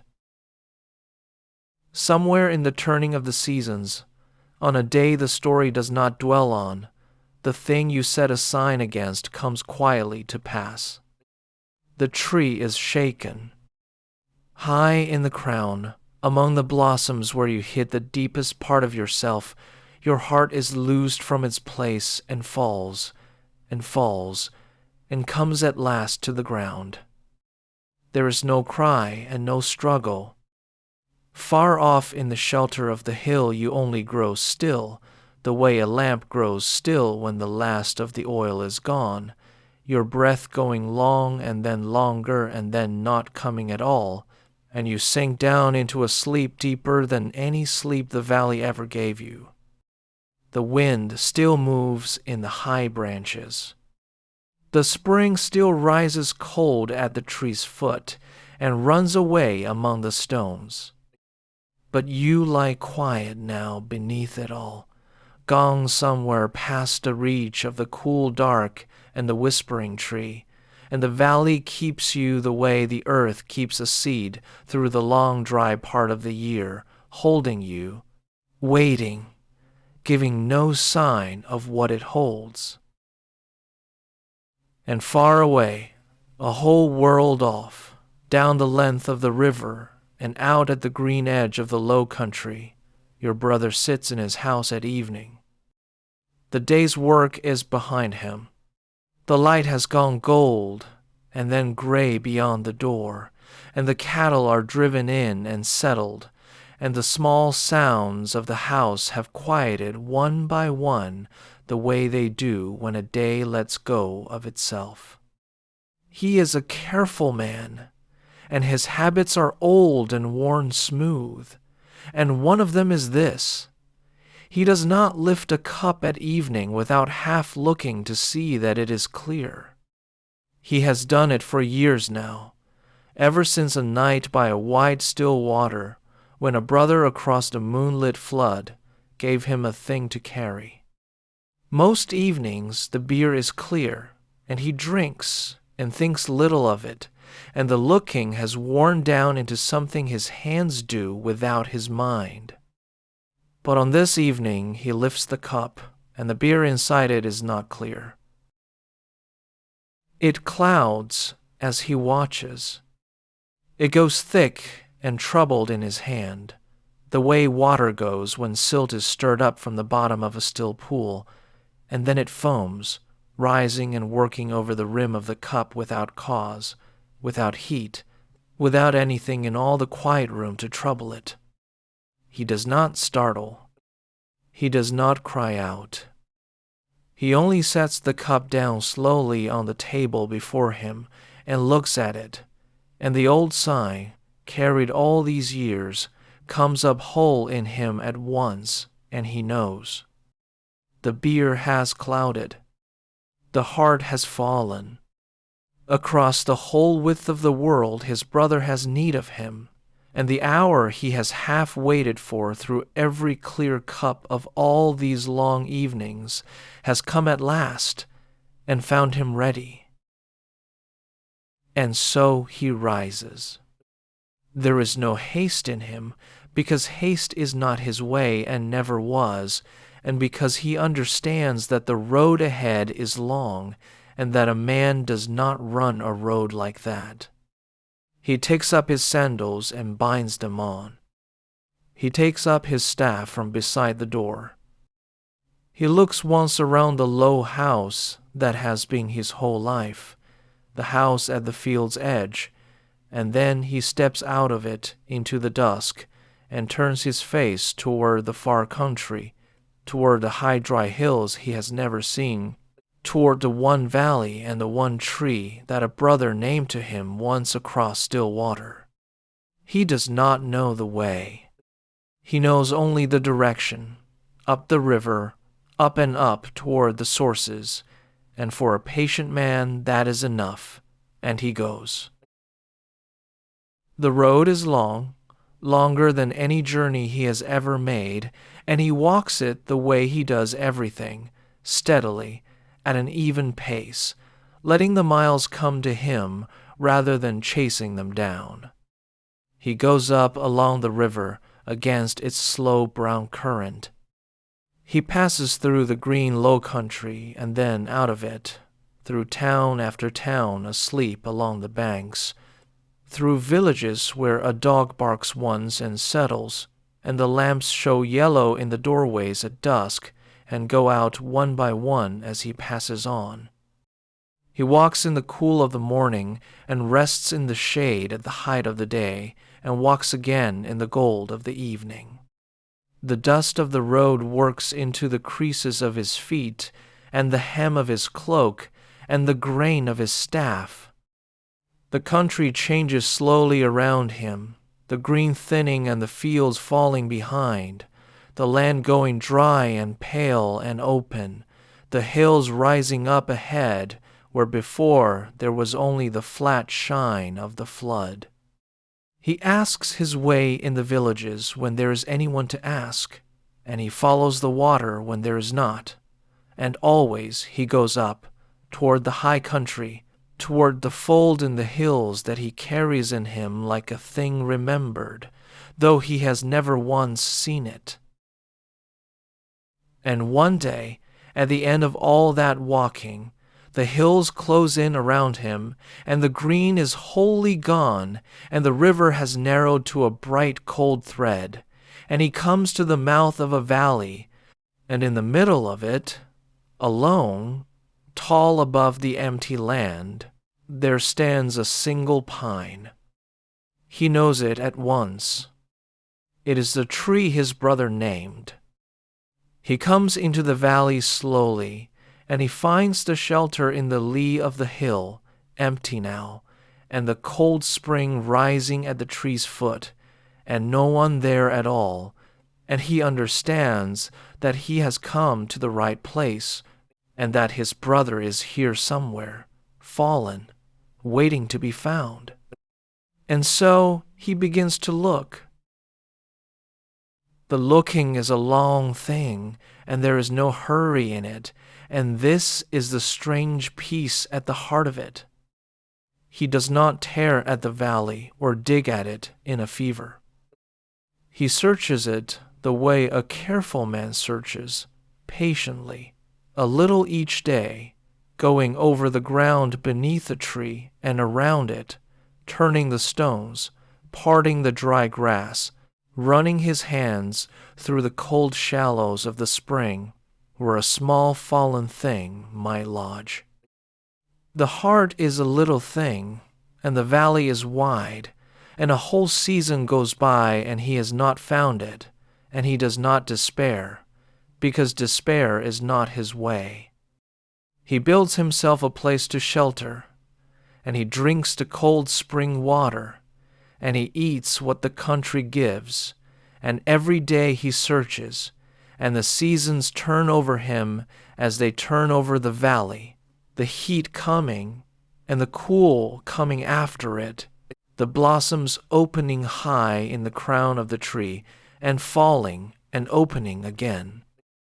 Season upon season he looks, faithful and unhurried, and the looking itself becomes his life, a steady, quiet, faithful thing, a brother's whole patience poured out across the years into the parting of grass and the turning of stones. And then, on a day like all the others, in the cold shallows of the spring at the tree's foot, his hand closes on something small. He lifts it out into the light and looks at it in his open palm, wet and dark, and no bigger than a seed, and he knows it for what it is. It is your heart, or what is left of it, shrunk in the long searching to a small hard seed of itself, but whole and found. He does not shout. He closes his hand gently around it, the way a man closes his hand around a coal he means to keep alight. And he carries it up out of the water, and something in him that has been bent to the ground season upon season straightens at last. He has done the thing he was given to do. He has come the long road and searched the long years and found the fallen heart in the water, and now, cupping it careful and close, he turns from the spring and goes back toward the shelter in the lee of the hill to do the last of it, while overhead the great tree stands as it has always stood, and the light lies gold along the valley toward evening. Your brother comes into the shelter in the lee of the hill with the small dark seed of your heart held close in his hand, and he does the last thing, the thing the whole sign was always pointing toward. He takes a bowl, and he goes to the spring, and he fills it with the cold, clear water that rises at the foot of the tree, and he sets the bowl down in the quiet of the shelter. And into that cool water he lowers your heart gently and lets it go, and it sinks and settles at the bottom of the bowl, small and dark and still. Then he sits down beside it in the falling dark to wait, because he knows, the way he has known each step of this, that water is the thing that will do it, that the cold, clean water rising out of the earth will give back to the little seed what the long, dry years took from it, and that all that is left to him now is to sit through the night and keep the watch and let the water do its slow work. And through the night, in the bowl, the water does its work. The small, hard seed of your heart drinks the coolness in, slowly, the way a dry field drinks the first of the flood, and as it drinks it softens, and as it softens it swells, filling out toward its own true shape again, hour by hour in the dark, while your brother sits beside it and does not sleep. And far off, in the still body that lies fallen in the valley, something answers. As the heart fills in the water, so you fill again in yourself. The long emptiness begins to draw back like a tide going out. Warmth comes into you from somewhere very far away and very deep, moving out slowly toward your hands and toward your feet. Your breath, which had gone long and then stopped, gathers itself again in the dark and comes back. One slow pull and then another, faint and then surer, and the sleep that was deeper than any sleep begins, grain by grain, to give you up. And near morning, at the very bottom of the night, your heart comes whole again in the bowl, and in that same hour, out in the valley, your eyes open. You wake the way a man wakes from the deepest rest he has ever had, slowly, without alarm, the world coming back to you piece by piece, the gray of the coming light in the mouth of the shelter, the cold, clean smell of the spring, the sound of the wind high up in the crown of the tree where your heart once rested and rests no longer. And there beside you, worn and gray and steady, is your brother, come the whole length of the world and search the whole length of the years to sit here through this one last night and bring you back. There are no great words between you. There do not need to be. He has carried the sign and kept the faith and done the thing, and you are here again because of it, and that is the whole of what passes between the two of you in the gray light, and it is enough. And then begins the long way home, and it is not a journey of roads and counted days, but a gentle dream of changing shapes, told soft and far off, the way the last part of a night is always told. For you do not simply rise and walk back down the river the way your brother came. The way home for one who has been as far as you have been is stranger and quieter than that, and it goes by changes, each change a small step back toward your own name and your own place. First, you go out into the world as a great bull, a calm and enormous creature, broad and dark and unhurried, moving across the land on slow, heavy feet. It is a good shape to wear, and an easy one for you, who understood the low speech of the cattle from the time you were a boy in the byre. You carry your gentleness into it. You go through the country as a bull goes, grazing the green places, standing patient in the heat of the day, and the people who see you pass know that here is no common beast, and word of you travels ahead of you down the land, a great calm bull come out of the high country, and the road of your return bends toward the house of the king. For the king's messengers, who went up the river once seeking the source of a strange sweetness, have long since come and gone, and the king's house is bound up now in your story, though the king himself does not yet know your name. And so your slow way home carries you there. As the bull, you come at last within the gardens of the king, and you stand a while in the great courts of that house, and you are marked and wondered at. And when that shape has carried you as far as it can carry you, you let it go, gently, the way you have let every shape go, and you rise again in another. By the great gate of the palace, where before there was only bare ground, 2 young trees stand up overnight, side by side, slender and green, lifting their new leaves into the morning air. That is you now, the 2 trees by the gate, rooted quietly in the king's own ground, growing where all the house must pass, and see you, a little nearer your own shape than the bull was, a little nearer home. And when the trees have stood their while and done the quiet thing they came to do, you let that shape go too, and you come at last in the nearest shape of all, the shape of a child, born into the king's own house. It is the last of the changes and the gentlest, and it carries you all the way in, out of the fields and the beast shape and the tree shape, and home at last into a cradle at the very heart of the palace, small and new, and beginning again. Each change has been a step. The bull came out of the wild country toward the house. The 2 trees stood rooted in the house's own ground. And now the child lies in the house itself, carried the whole way back from the fallen dark of the valley to the very center of the land, and there is only the growing left to do. And all of it, the bull and the trees and the child, is kept far off and quiet, the way the far edge of a night is quiet.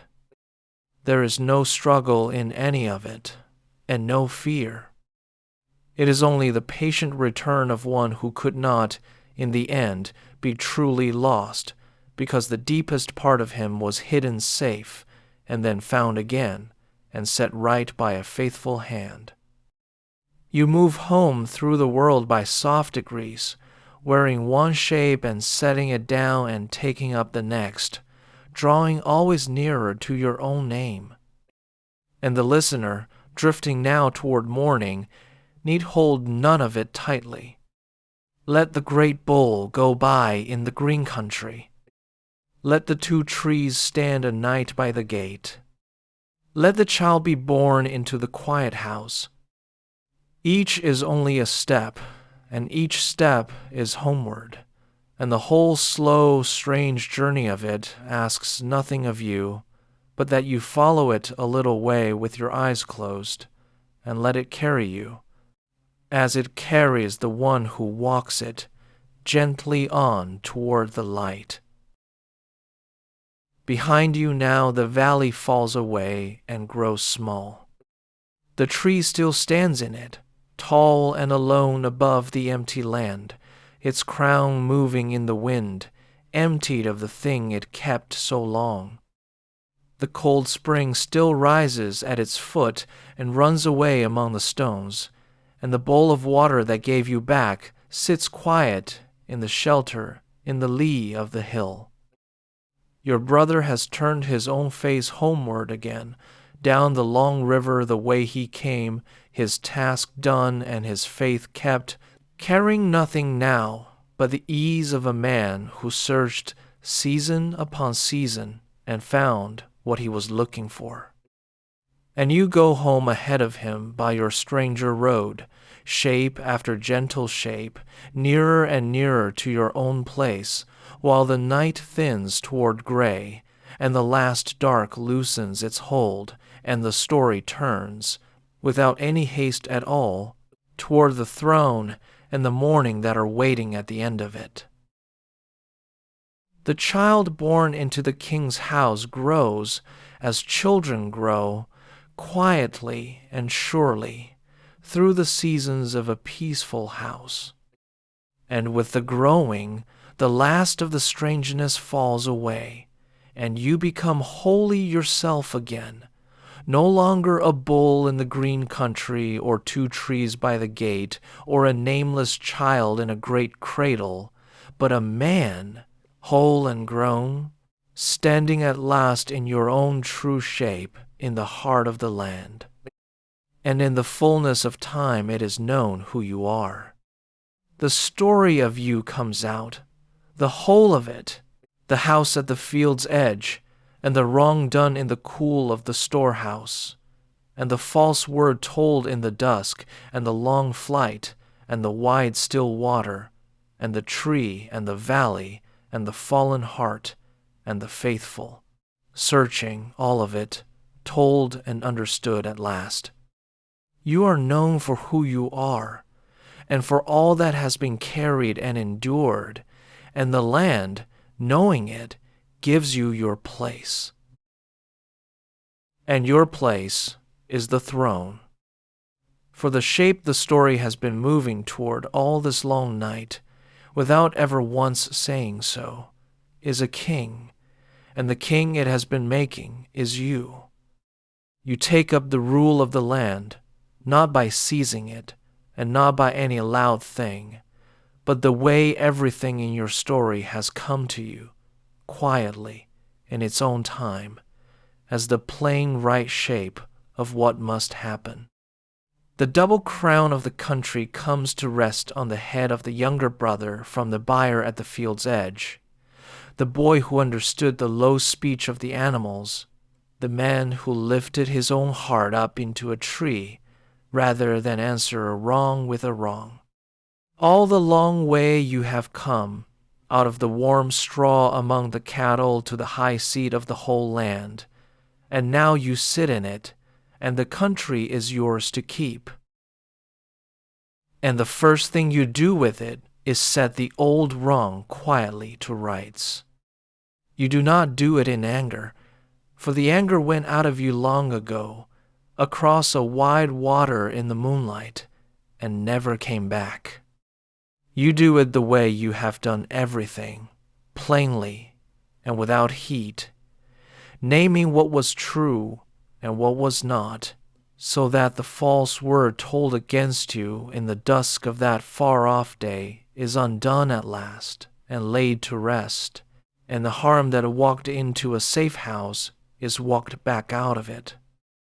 It is done softly, off in the quiet, and the story does not linger on it, because it is not the kind of story that lingers on such things. It only shows you making crooked things straight, the way a careful man rights a jar that has been knocked over, and then moving on, leaving the room in order behind him. And then you rule. You put the whole country in order, the way you once put a herd in order, or a field, by knowing it and tending it, and giving it a steady, patient hand.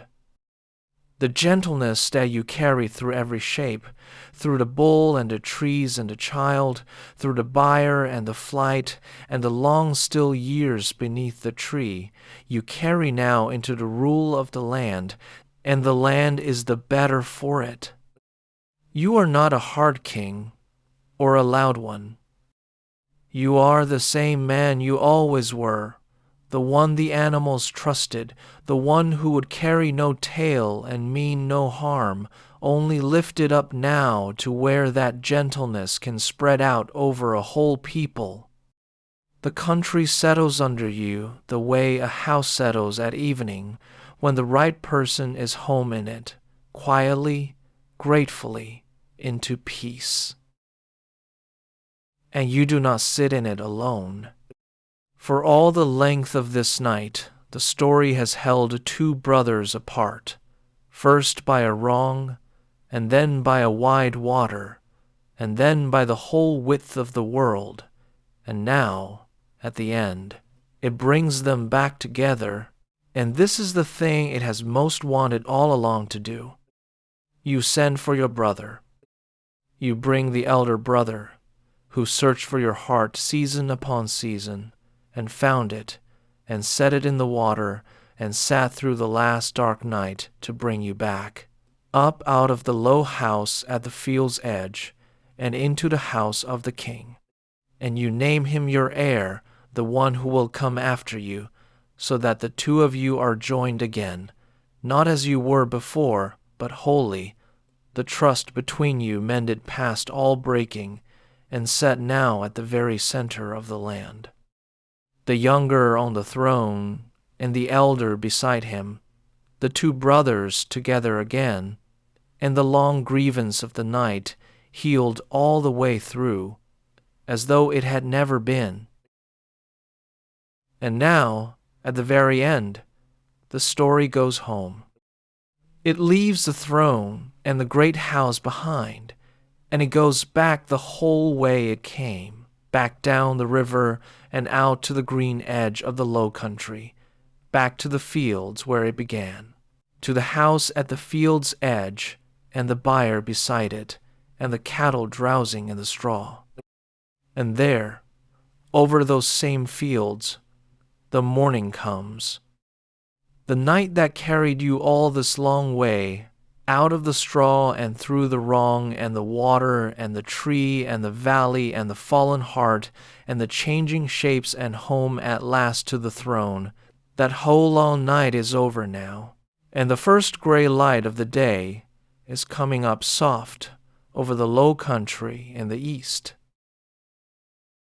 The cattle stir in the gray light, the way they always have, the slow work of their breathing beginning again in the cool of the dawn. The river lies pale and quiet beyond the fields. The dew is on the grass, and the first birds are trying their voices in the half-dark, and the smell of the wet earth and the river silt rises gently on the cool morning air. Everything is as it was on the first morning of the story, the same fields, the same herd, the same gray coming light, and yet nothing weighs on any of it now, because the whole of the long trouble has been carried all the way through the night and set down, gently, on the far side of it, and made right. The wrong is undone. The brothers are joined. The younger keeps the land with a gentle hand, and the elder stands beside him, and there is peace over the whole country now, from the high dry valley to the shining bend of the flood. And so there is nothing left to do but rest.